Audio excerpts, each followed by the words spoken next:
Amen. Alléluia. Amen. Nous allons encore incliner nos têtes pour la prière. Vous savez, à jamais, nous avons besoin de prière. Nous avons besoin de la grâce de Dieu. Pendant que nos têtes sont courbées, nos amis qui sont là peuvent encore balancer le refrain qui vient de passer tout à l'heure. Même pendant 2 minutes, la puissance du Saint-Esprit descend au milieu de nous. Iya, iya, iya, iya, iya, iya. Hatata wa mulo. Hatata wa mulo. Iya lelo. Iya, iya, iya, iya, iya, iya. Iya beleza wa bukomo. Iya beleza wa mulo.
C'est ton temps, Saint-Esprit.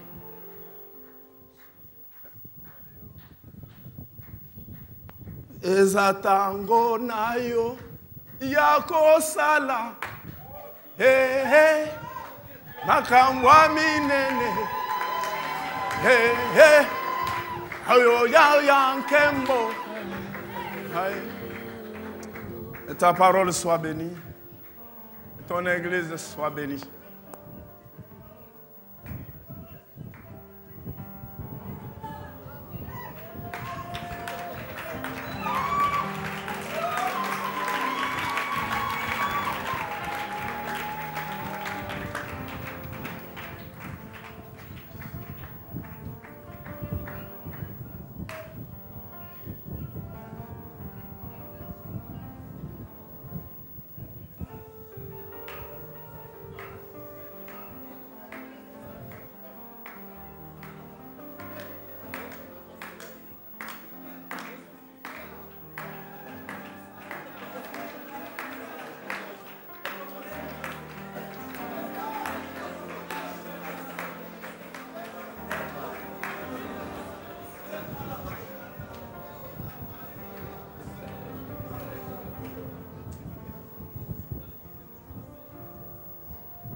1 Thessaloniciens chapitre 4. 1 Thessaloniciens chapitre 4. À partir du premier verset jusqu'au 8e.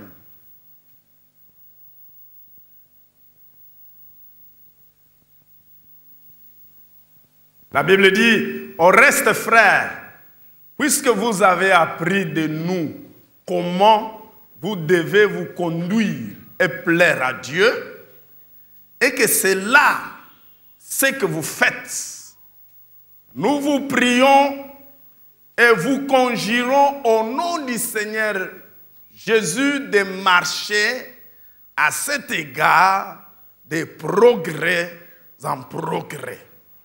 Amen. Vous savez en effet quel précepte nous vous avons donné de la part du Seigneur. Ce que Dieu veut, soulignez cela, ce que Dieu veut, c'est votre sanctification. C'est que vous vous absteniez de l'impudicité. C'est que chacun de vous sache posséder son corps dans la sainteté et l'honnêteté. Alors, quelle clarté, quelle bonne parole. Sans vous livrer à une convoitise passionnée, comme font les païens qui ne connaissent pas Dieu. C'est que personne n'use envers son frère de fraude et de cupidité dans les affaires, parce que le Seigneur tire vengeance de toutes ces choses, comme nous vous l'avons déjà dit et attesté. Verset 7 qui mérite aussi d'être souligné, car Dieu ne nous a pas appelés à l'impureté, mais à la sanctification. Soulignez bien le verset 8, j'aime bien ce qui est écrit. Celui donc qui rejette ses préceptes ne rejette pas un homme, mais Dieu qui nous a aussi donné son esprit. Amen. Il m'a été demandé de parler de l'importance de la sanctification. Vous pouvez prendre l'importance de la sanctification ou les avantages de la sanctification. Mais avant d'aborder notre thème, nous voulons dire merci au Seigneur qui, chaque dimanche, nous donne l'occasion d'être comptés encore parmi les vivants et continuer la mission. J'aimerais que tu dises à ton voisin, si tu es encore sur cette terre, c'est que tu as encore des choses à accomplir. Malgré les maladies, malgré les épidémies, malgré les manquements, malgré la misère, si nous sommes encore parmi les vivants, c'est que nous avons encore espoir. Dieu a encore des choses à accomplir avec chacun de nous. Amen. Il y a des gens qui sont morts qui n'étaient pas malades du tout. N'est-ce pas? Mais toi, malgré que ta santé ne te rassure pas ou ne rassure pas ta famille, tu es là. Parce que la mort ne peut pas frapper là où Dieu n'a pas ouvert la porte. Alors nous les bénissons pour cela. Et aussi nous exprimons notre reconnaissance à l'endroit de notre pasteur, le pasteur Joseph Bondo, qui est en déplacement. Et j'ai béni le Seigneur d'apprendre du pasteur Alain qu'il se porte bien là-bas avec sa famille. Et nous sommes bénis. Nous continuons à soutenir cet homme de Dieu pendant sa mission jusqu'à ce qu'il aura fini. Amen. Qu'il soit béni pour cette marque de confiance. Et je bénis aussi toute l'église que vous êtes. Les anciens, le diacre, le responsable des départements, tous les ouvriers pour la confiance que vous renouvelez à nous. Nous sommes nés ici. On a appris les ABC de l'évangile ici. On a grandi ici. Si vous aussi vous êtes dans le même processus, vous arriverez là où les autres sont arrivés. Amen. Qu'il vous bénisse encore et encore. J'aimerais en passant vous demander de soutenir le projet de cette église. Ne reculez pas, l'église de la Bonne, c'est une église phare. Ne vous voyez pas, vous voyez toute la RDC, voyez l'Afrique, voyez le monde entier qui nous suit en ces instants. Alors, on vous regarde, nous vous regardons et nous avons besoin que vous puissiez aller de gloire en gloire comme l'Évangile le dit. Amen. Pourquoi on nous demande de marcher dans la sanctification? Parfois, La sanctification paraît comme un vieux thème. C'est un vieux thème mais qui ne vieillit jamais. Il est toujours d'actualité.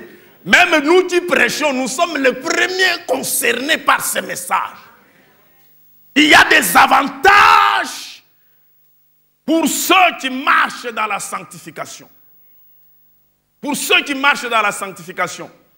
Vous remarquerez dans 1 Corinthiens chapitre 6, le verset 11, vous pouvez aller jusqu'au verset 20, la Bible dit, parlant de ceux qui parlent de la sanctification, de position, sanctification en tant qu'État, que lorsque nous parlons de la sanctification, il y a d'abord notre position vis-à-vis de Dieu. Amen. La Bible dit que nous avons été sanctifiés. Nous avons été purifiés. Nous avons été lavés.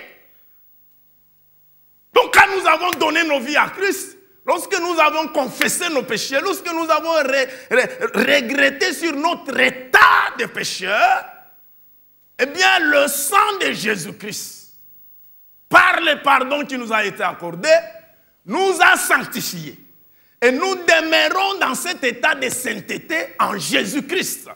Amen, amen. Alors, c'est maintenant le deuxième niveau qui nécessite d'être exploité sous ce thème. Le niveau de la sanctification en tant qu'exercice de tous les jours.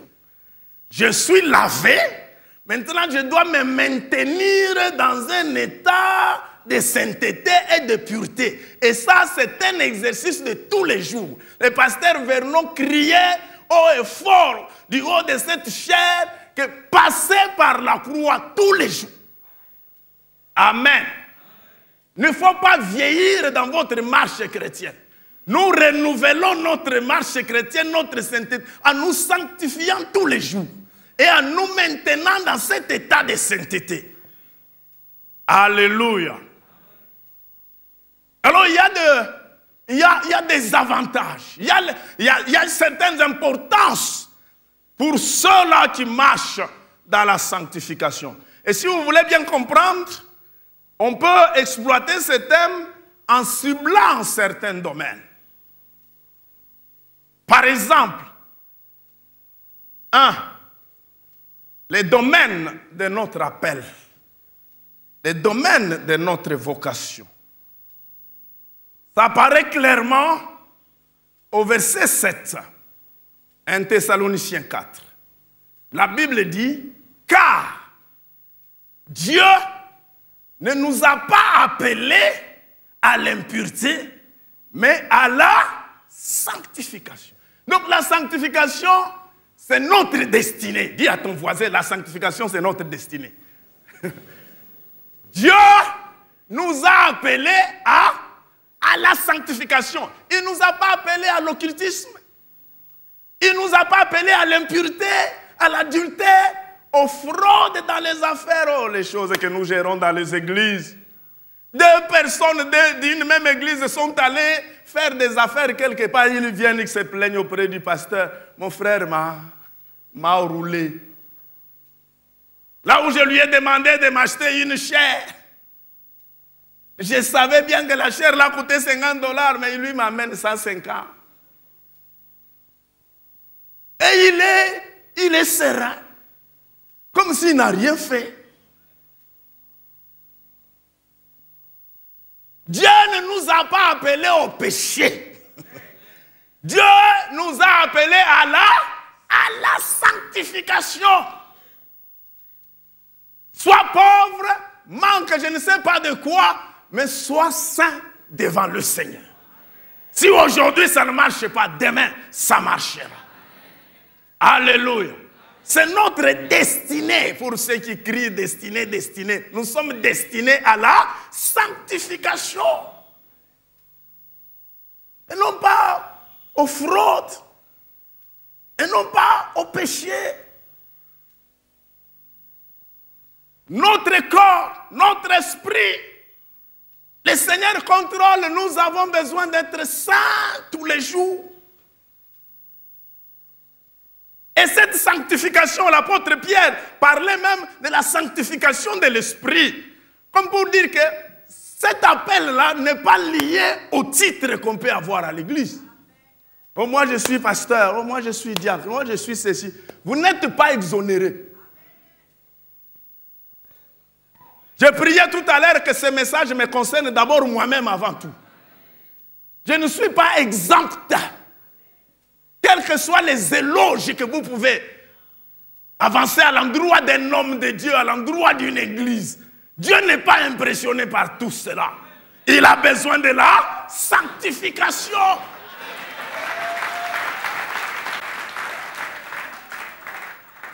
Ce n'est pas un problème d'embellir la forme. Il y en a qui laissent les coiffures bizarres à cause du fait qu'ils sont devenus prophètes. Il y en a qui laissent des barbes. Il y en a qui se mettent en soutane. Et il y en a qui marchent. Ce n'est pas ça qui impressionne Dieu. Ce qui impressionne Dieu, c'est la crainte de son nom dans laquelle vous marchez tous les jours. Que ce soit dans ton église, que ce soit ailleurs. Que ce soit dans ton pays, que ce soit ailleurs. Oh, yeah. De l'autre côté, je rappelle toujours aux bien-aimés que la vie d'une personne sur cette terre est taillée pour une durée de 100 ans seulement. Nous existons pour un siècle. Quel que soit ce que tu peux avoir, oh, maison, oh, je voyageais, oh, j'ai fait ceci. Tu n'es là que pour un siècle. Peu arriveront à 100 ans, n'est-ce pas? Pourquoi se glorifier de toutes ces choses?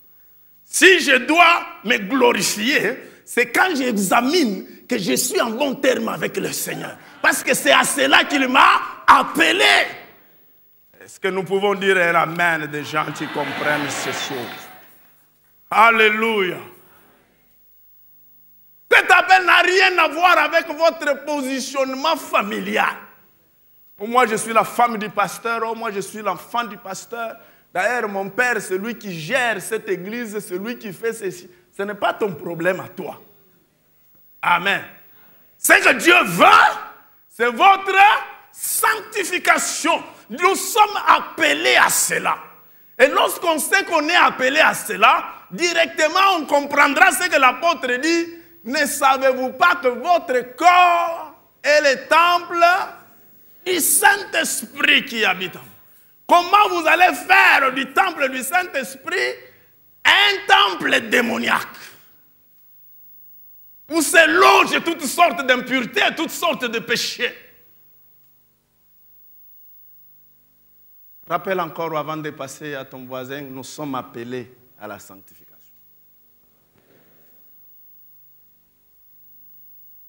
Si vous êtes tout près de votre fiancé, femme ou homme, dis-lui ça. Nous sommes appelés à...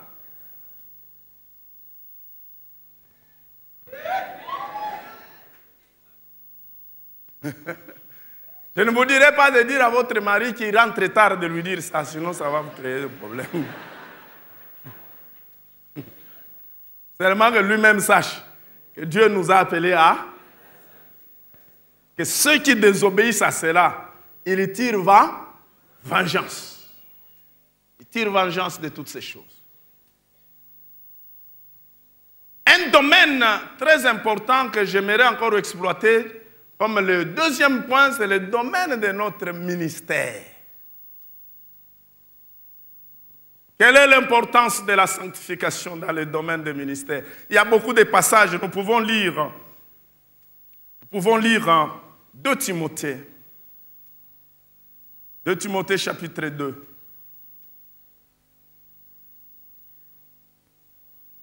J'aime bien ce domaine. 2 Timothée 2, à partir du verset 16. Nous descendons et nous allons exploiter les versets du verset 20 jusqu'au verset 23. La Bible dit: évite les discours vains et profanes, car ceux qui les tiennent avanceront toujours plus dans l'impiété, et leur parole rongera comme la gangrène. De ces nombres sont Hyménée et Philette, qui se sont détournés de la vérité, disant que la résurrection est déjà arrivée, et qui renverse la foi de quelques-uns. Néanmoins, le solide fondement de Dieu reste debout avec ces paroles qui lui servent de sceau. Le Seigneur connaît ceux qui lui appartiennent. Et quiconque prononce le nom du Seigneur, qu'il s'éloigne de l'iniquité. À partir du verset 20. Dans une grande maison, comme nous sommes là, dans une grande maison, il n'y a pas seulement des vases d'or et d'argent, mais il y en a aussi des bois et des terres. Les uns sont des vases d'honneur et les autres sont d'un usage vil.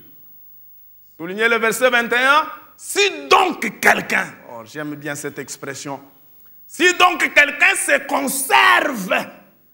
conserve pur, il a été purifié, mais il se conserve pur, qu'est-ce qui va arriver? Il se conserve pur en s'abstenant de ces choses précitées, il sera un vase d'honneur, sanctifié, en d'autres termes, mis à part, utile à son maître et propre à toute bonne œuvre. 22.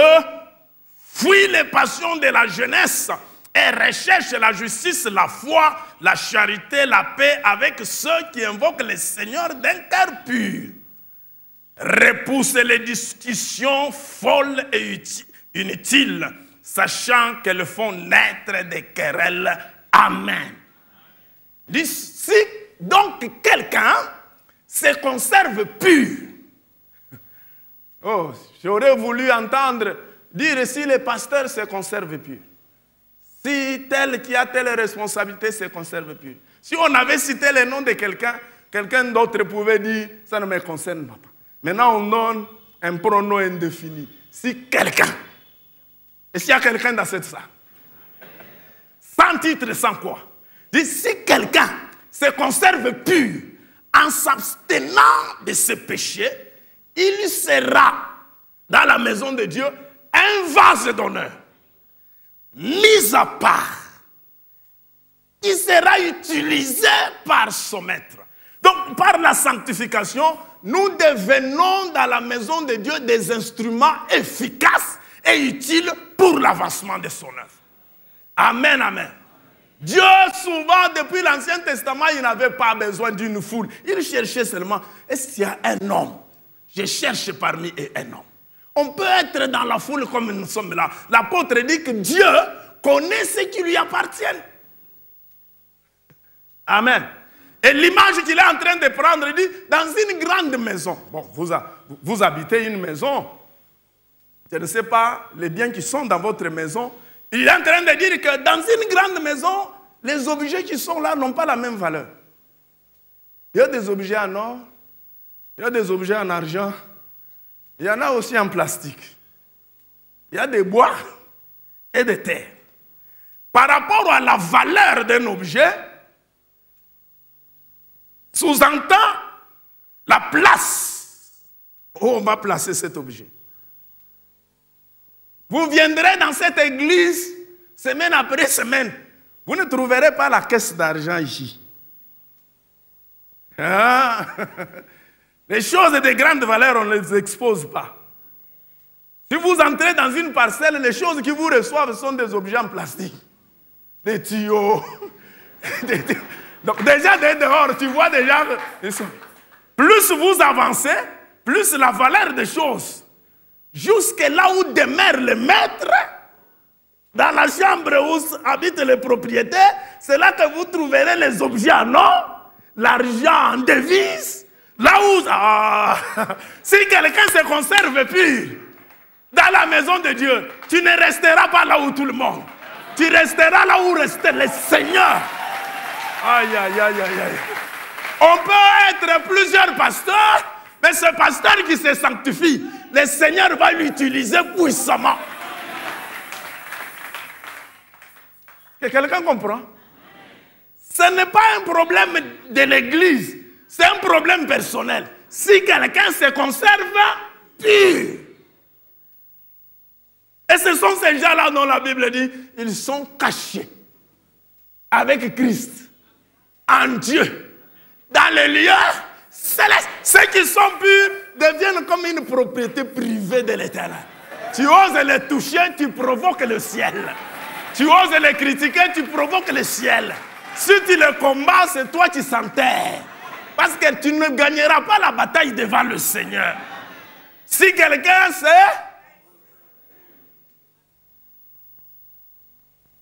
Est-ce que c'est difficile? Qui t'a demandé de prendre ton téléphone caché dans ta chambre de 0h à 4h du matin en train de naviguer dans les images pornographiques? Si on t'attaque, on finira avec toi. On va dire non, moi j'ai prié à la bonne, j'ai prié à la bonne. Si quelqu'un se conserve,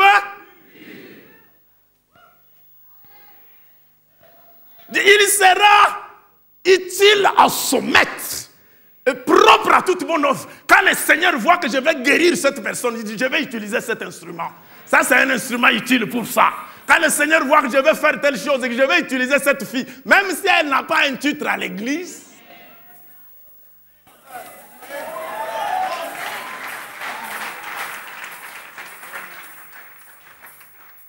c'est un secret pour être un instrument efficace. Même si ton pasteur ne te connaît pas, même si on ne te rend pas visite, là où il y a la pureté, les anges arrivent. La grâce du Seigneur arrive. Il va te distinguer. Aïe, aïe, aïe, aïe, aïe. Et il ne faut pas être comme les filettes, comme les hyménées, qui sont là pour des discours vains. Ils critiquent leur église, ils critiquent leur pasteur, tout ce qu'il fait, tout ce qu'on fait, ne les arrange pas. Tu passes ton temps, tout le monde est dans son ministère. Tout le monde rendra compte à Dieu pour ce qu'il est en train de faire. Toi, arrête les discours vains, arrête les discours profanes. Sois d'aplomb avec le Seigneur. Ce que tu vois ailleurs, là, tu le verras aussi, tout près de toi. Ce que tu envies ailleurs, là, viendra là où tu es. Qu'est-ce que la Bible dit? Qu'on soit derrière la bénédiction ou que la bénédiction soit derrière nous. Il dit, il ordonnera à la bénédiction d'être. Mais pendant ce temps, tu passes du temps à jalouser les gens. Même sur le plan politique. Si je ne suis pas politicien, pourquoi je me mêle? Je dois mettre dans la prière que le Seigneur me bénisse. Amen. Beaucoup sont en train de pécher tout au long de la journée, en train de spéculer. Qui sera président? Qui sera premier ministre? Qui sera? Il n'y aura pas un ange qui viendra. Ça sera toujours quelqu'un né comme toi.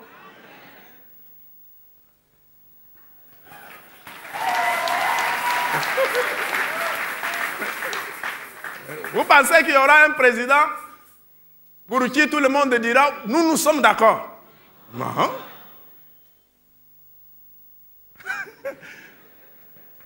Même dans ton propre foyer, est-ce que tous les enfants sont d'accord avec toi?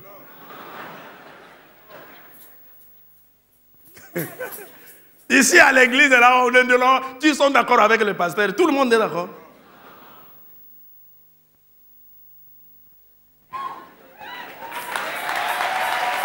Même ta propre entreprise, tu es le numéro 1. Tu engages les gens. Mais il y aura opposition. S'il n'y en aura pas, c'est que le diable n'est plus.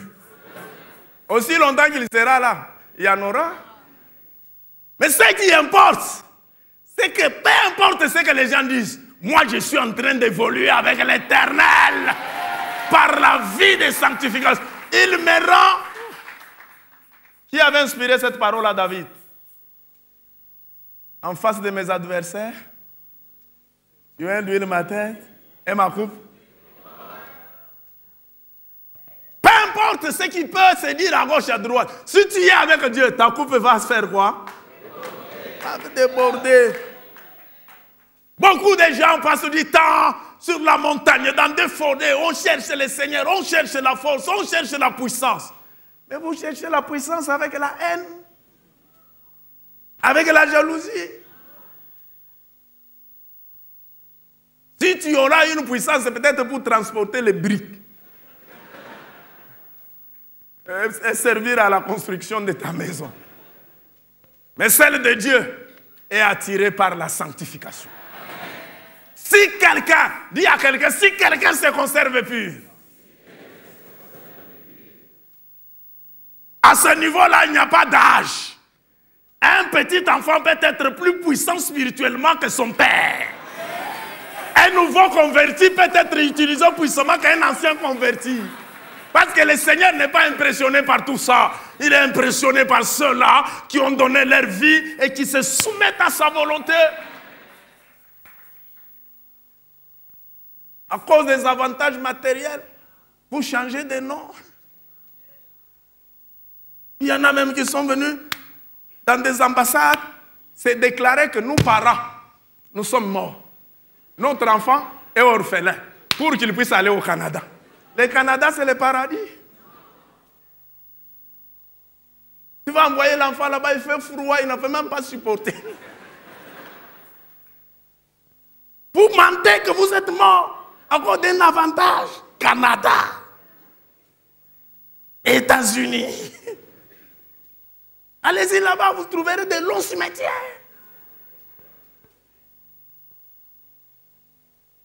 Je reste avec mon Dieu en RDC. S'il veut me déplacer, il me déplace.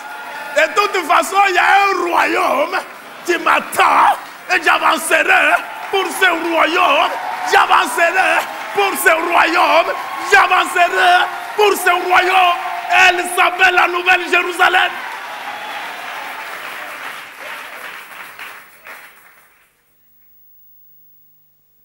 Il y a un royaume qui nous attend. Il y a quelqu'un qui nous attend dans la gloire. Lazare, de son vivant, n'a pas été rendu riche. Mais là-bas, le père Abraham l'a riche. Il a souffert pendant qu'il était sur la terre. Maintenant, là, il est consolé éternellement. Troisième domaine, il y a encore un domaine très puissant. C'est le domaine de la vie éternelle. D'être avec le Seigneur. Ça apparaît clairement dans Hébreux chapitre 12, et le verset 14.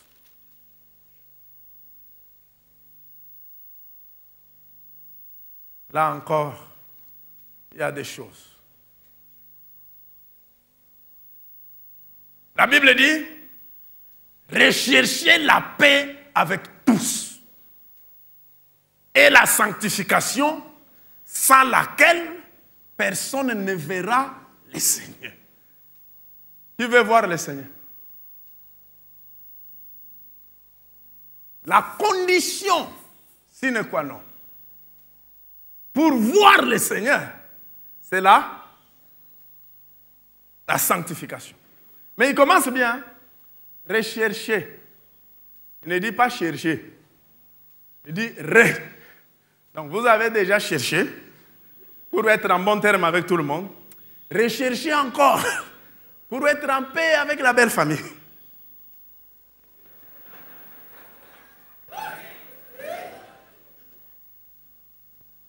Ah, je n'ai rien dit. Hein. Je dis recherchez. Faites tout pour être en bon terme avec la belle-mère. Il y a des gens, Ngomba, les montagnes, prie ma belle-mère. Elle ne m'aime pas. Elle ne m'aime pas. Elle est là. Je ne peux pas. Tu ne verras pas Dieu. Tu ne verras pas.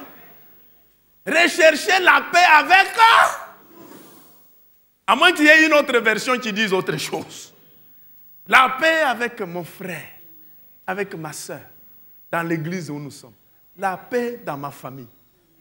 La paix dans mon ministère. La paix dans mon pays. Je dis la paix dans mon pays. C'est-à-dire, j'ai ma carte électeur, je paye mes impôts, je paye les factures électriques, je paye les factures d'eau.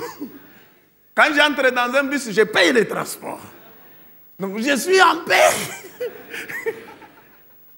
Ce n'est pas en sautant le bus, tu t'éclipses. Tu n'es pas en paix. Parce que tu regardes derrière, sinon on me poursuit.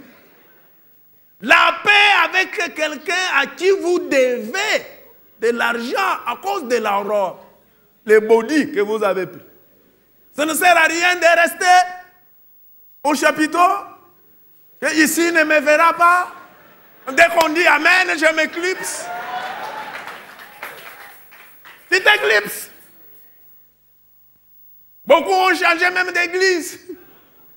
Ah, non. Si je continue à la bonne, je risque de les rencontrer. Je pars à ce cas. Recherchez la paix avec et la sanctification sans laquelle personne ne verra. Ces paroles bien-aimées n'ont pas été adressées à des païens. Adressées à des juifs, à des chrétiens, aux enfants de l'Alliance, qui étaient dans des conditions difficiles, qui fuyaient dans l'Empire romain à cause de la persécution. Plusieurs abandonnaient leur foi, plusieurs se refroidissaient. Mais dans ce contexte-là où les gens étaient prédisposés à marcher à l'encontre de la parole de Dieu, l'apôtre dit, la sanctification reste une condition pour voir le Seigneur. Ici, si vous voulez bien comprendre, voir le Seigneur à deux niveaux. Le premier niveau, c'est quand il apparaîtra pour prendre son église, pour nous amener pendant un séjour dans le désert, avant de retourner sur la terre pour le règne de 1000 ans, avant d'accéder au nouveau monde, la nouvelle terre, ayant pour capitale la nouvelle Jérusalem. Le voir dans cette dimension, mais il y a aussi une dimension de le voir maintenant là, par ses manifestations, par ses actions. On est en train de dire, de tous les deux niveaux, c'est la sanctification, sans laquelle personne ne verra le Seigneur. Parlant du premier niveau, vous pouvez lire Matthieu 7, verset 21. Ceux qui me disent Seigneur, Seigneur, n'entreront pas forcément dans le royaume de Dieu. Mais seuls ceux-là qui font la volonté de Dieu. Amen. Qui entreront là-bas. Je lisais un passage qui m'a fait du bien par rapport à ça. C'est 1 Corinthiens 6, verset 9. Verset 9 à 10. 1 Corinthiens 6.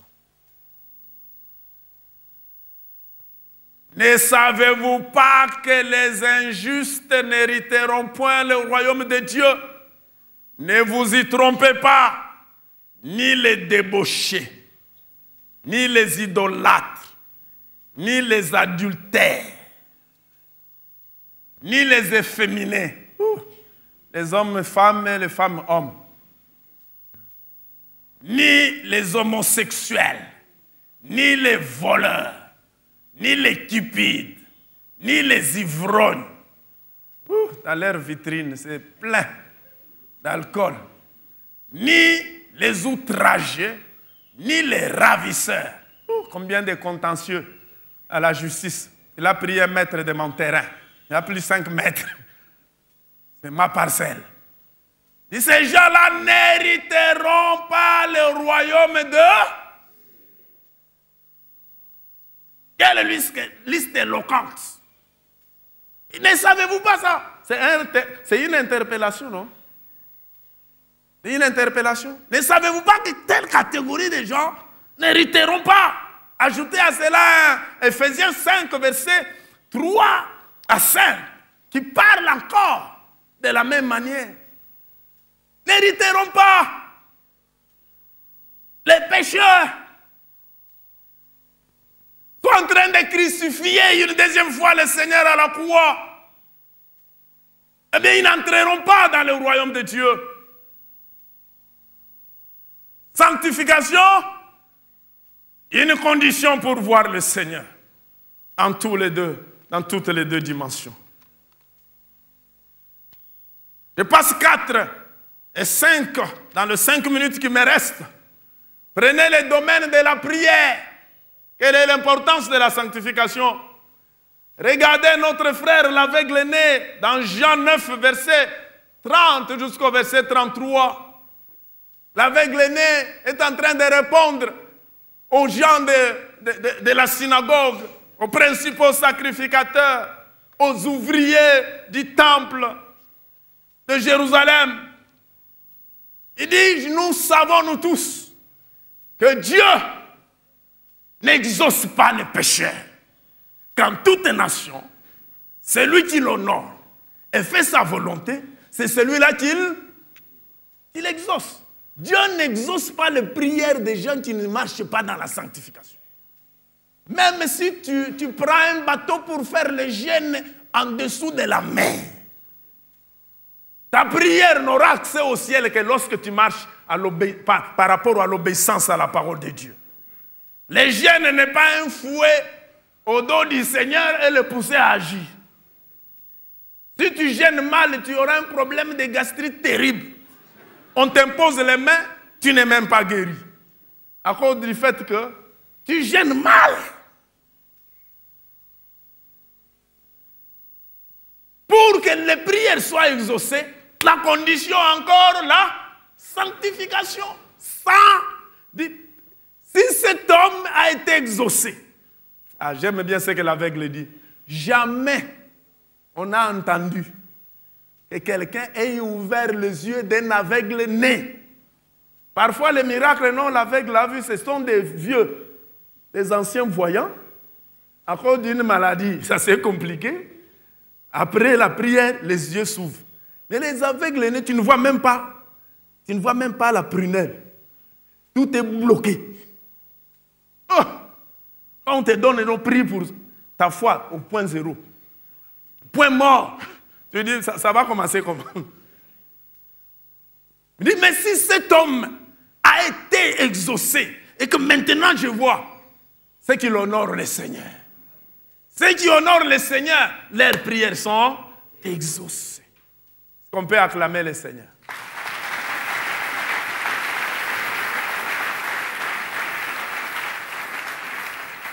Je n'ai pas peur de ceux qui montent. Moi, je monte l'Ouzizi là. Moi, je monte Mangengenge. Ils balancent les images Facebook, WhatsApp. Nous sommes en pleine forêt. Est-ce que vous craignez Dieu?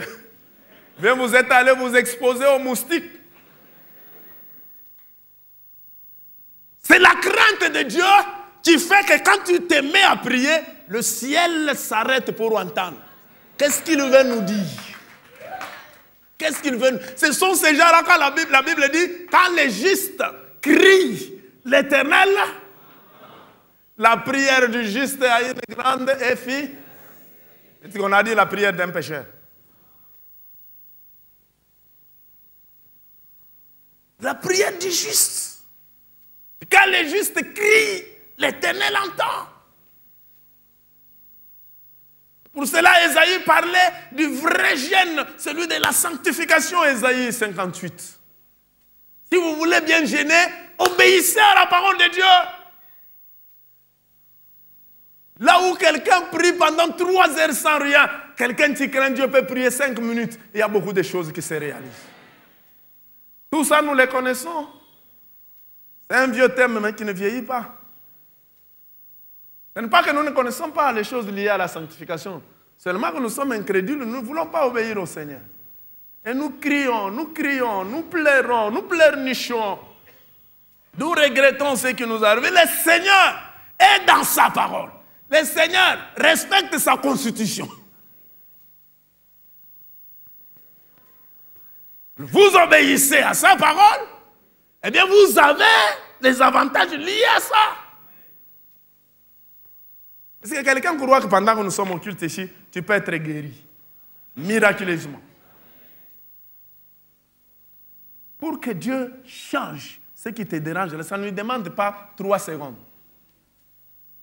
Un mot seulement, tout est fini. Mais comment ce mot-là va vous atteindre? Alors que vous êtes entouré de toutes sortes d'impuretés.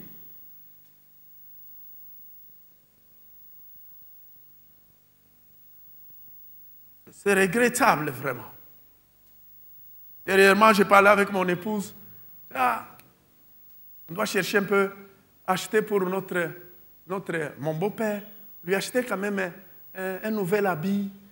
Parce que les costumes là de la dot, c'est déjà usé. On doit renouveler. Toi, d'ailleurs, même appel à Pamba. Je vais appeler dire bonjour à mon beau-père. Tu n'oses même pas. Tu as pris la femme d'autrui. Un grand titre à l'église. Ah, notre beau-fils, il est pasteur dans son église, mais on ne le voit plus. Ah, un beau-père, une belle-mère, ce sont des personnes sacrées.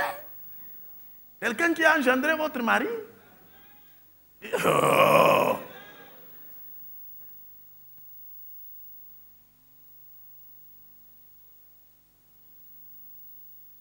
Pour que les prières soient exaucées, il y a simplement là la sanctification.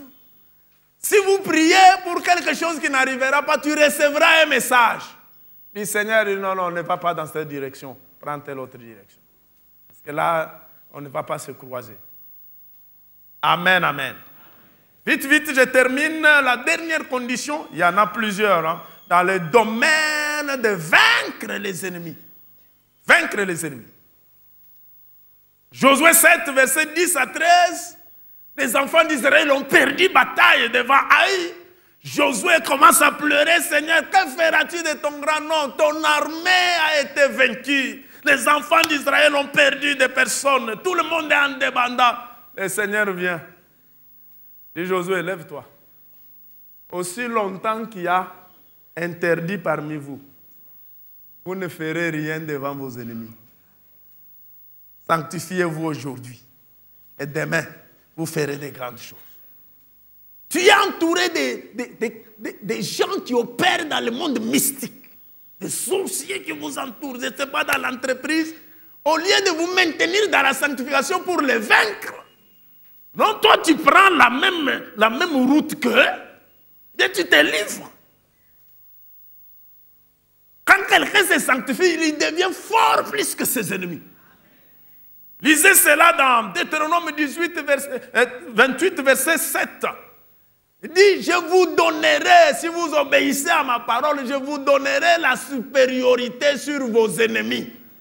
Ils ne vous attaqueront pas à un seul chemin, et ils fuiront devant vous par 7. Oh non, priez pour moi, je suis combattu, Tu es combattu, on prie pour toi. Mais la cigarette, tu n'arrêtes pas. L'alcool, tu n'arrêtes pas. Tu vas vaincre les ennemis comment? Il y a une condition qui fait que le Seigneur soit de notre côté pour vaincre ceux qui nous combattent. Aussi longtemps que tu marcheras dans le péché, tu seras faible devant tes ennemis. Tu seras affaibli devant tes adversaires. Alors que tu appartiens à l'armée du Dieu puissant. Inclinons nos têtes pour la prière. Je ne veux pas faire un appel, j'aimerais seulement que quelqu'un prie. Comment tu marches? Quelle est ta position maintenant?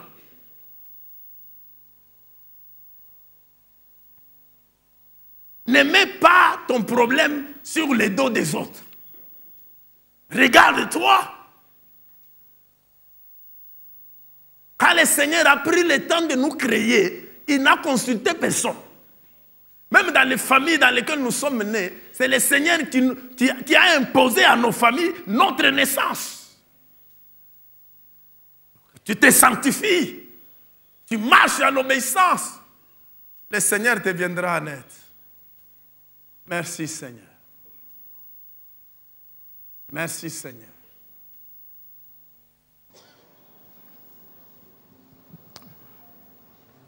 Le Seigneur t'a interpellé personnellement. Je crois que tu ne peux pas rester la bouche fermée. Continue à parler au Seigneur.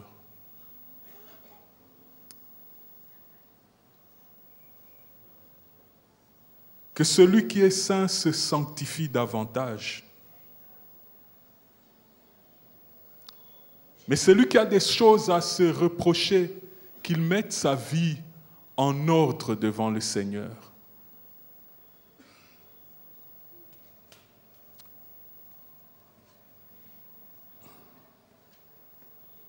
Nous allons juste aider ceux qui n'ont pas encore reçu le Seigneur dans leur vie, qui ne sont pas encore réconciliés avec le Seigneur, qui ne sont même pas encore des enfants de Dieu et qui savent qu'ils sont perdus. Nous voulons vous aider. Tandis que les autres sont en prière, nous avons tous nos yeux fermés. Nous voulons juste aider ces personnes-là qui nous suivent. Partout où vous êtes, si vous n'avez pas encore rencontré le Seigneur, vous pouvez lever la main là où vous êtes. Nous allons vous aider dans la prière. Vous voulez rencontrer le Seigneur, vous voulez mettre votre vie en ordre, vous voulez devenir enfant de Dieu. Nous vous invitons, vous pouvez vous lever là où vous êtes. Nous allons prier avec vous. Tandis que les autres sont en prière, nous allons aider ceux qui veulent rencontrer le Seigneur. Levez-vous, s'il vous plaît. Nous allons prier avec vous. Merci. Père très saint, nous te rendons grâce pour ta parole. Ta parole est comme une épée à double tranchant qui sépare jointure et moelle, âme et esprit. Elle pénètre aux profondeurs des cœurs. Et merci parce qu'à l'écoute de ta parole, ces bien-aimés qui nous ont suivis veulent mettre leur vie en ordre. Seigneur, pardonne-les. Pardonne-les, Seigneur, pour leur vie loin de toi. Seigneur, nous prions que tu les aides par ton esprit, que tu les régénères, que tu les transformes afin qu'ils deviennent tes enfants. Lave-les, purifie-les, accueille-les, accueille celui ou celle qui s'est levé et celle qui nous suit par les médias. Père, merci aussi pour tous ceux qui ont entendu ta parole et qui l'ont reçue dans leur cœur. Accepte de transformer nos vies. Accepte de nous sanctifier.